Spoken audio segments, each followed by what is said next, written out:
தாத்தா பாட்டி மாற பிள்ளைய ஸ்கூலில் கொண்டு விடுறதெல்லாம் தான், கூட்டிகிட்டு வரதெல்லாம் தான், கொண்டு வரதெல்லாம் தான், கூட்டிகிட்டு வரதெல்லாம் தான். இதுக்கு மேலே ஆண்டவருக்கு மேலே 2 வேலையை 4 பேருக்கு ட்ராக்ஸ் கொடுத்திருந்தா உனக்கு பரலோகத்தில் நல்ல இடம் கொடுப்பாரு. இது அடைஞ்சதுனால ஒன்றும் நடந்திருக்காது தெரியுமா? அந்த பேரப்பிள்ளை என்கிட்ட தெரியும். எதுக்கு தெரியுமா கைப்பிடிச்சிட்டு போகுது? நான் 4 பேரை பார்த்து சைட் அடிக்கலான்னு இந்த களம் கூடயே வந்திருக்கு.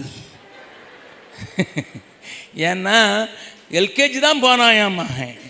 என் தங்கச்சி பிள்ளைங்க, என் தங்கச்சிங்க இருக்கா, அவன் மகனும் ஒருவேளை இந்த கூட்டத்தில் எங்கேயாவது இருக்கலாம். அவனை எல்கேஜி கிளாஸ் அனுப்பும்போது என் தங்கச்சி எல்லாம் நல்ல ட்ரெஸ் போட்டு, வாட்டர் பாட்டில் கொடுத்து, யூனிஃபார்ம் போட்டு, ஷூ போட்டு அனுப்புனான். ஜம்முன்னு போனான். அவன் இப்போ இன்ஜினியர் ஆகிட்டான், சாரி சானிட்டரி இன்ஸ்பெக்டர் ஆகிட்டான். ஜம்முன்னு போனான். சாயங்காலம் வரும்போது ஸ்கூல் எப்படி இருந்ததா? டீச்சரா போட்டிருக்கானுங்க, கிளவியை போட்டிருக்கானுங்க. அடப்பாய் படிக்க போனேன் கிளவிய. ஹலோ.